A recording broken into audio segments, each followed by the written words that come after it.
School में पढ़ने वाले बच्चों के लिए सबसे सुंदर समय होता है ग्रीष्म अवकाश।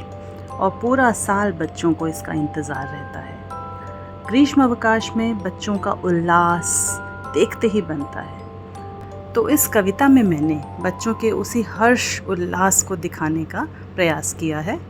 ग्रीष्म अवकाश। आज मैंने अरसे बाद बचपन को देखा बचपन को खिलखिलाते मुस्कुराते हुए, गलियों में झूमते गाते हुए, एक बचपन को दूसरे के पीछे दौड़ लगाते हुए, ऊंचाई पर चढ़कर नीचे भाग जाते हुए। आज मैंने बचपन को देखा मुस्कुराते हुए। बचपन बादलों को तक रहा था, बचपन बारिश में भीग रहा था, कागज़ की नाव सा मस्ती में बह रहा था।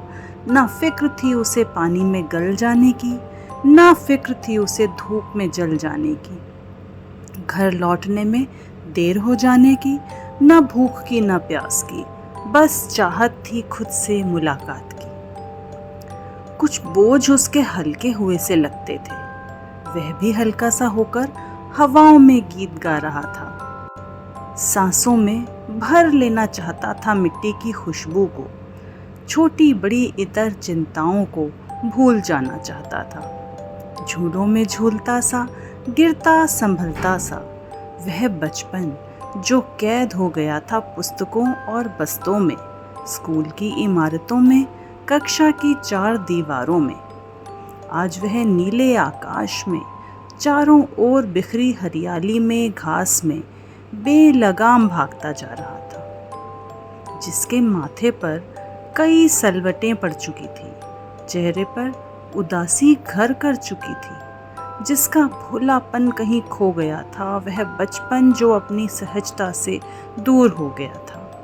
बच्चों का वह बचपना जो कहीं पीछे छूट गया था, आज आगे आ रहा था। हाँ, कहीं कहीं बचपन मोबाइल और लैपटॉप में कैद था। वह बस अपने में ही गुम था। एसी की हवाओं में ठंडी सांसें ले रहा था।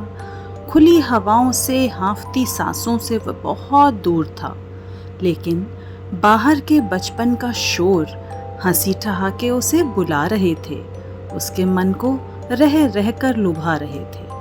मात्र उपकरणों के बीच गुम हो जाना है या खुले मैदानों की हवाओं और बच्चों के झुंड में जाकर शामिल होना है, यह विरोध उसके विचारों को सता रहा था।